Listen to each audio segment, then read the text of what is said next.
এখানে মসুরের ডাল, আর এখানে আলু ভাতে পেঁয়াজ মাখা, এটা মিষ্টি দই দেখতে পাচ্ছেন। আজকে আমাদের একদমই সিম্পল রান্না করেছি, দেখতে পাচ্ছ।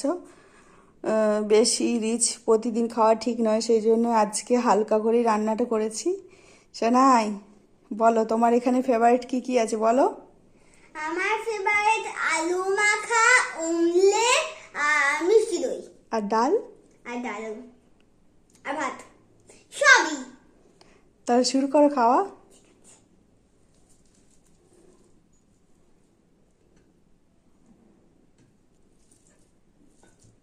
এটা ডিমের ভাজা দিয়ে, মানে ডিম অমলেট দিয়ে খাচ্ছি।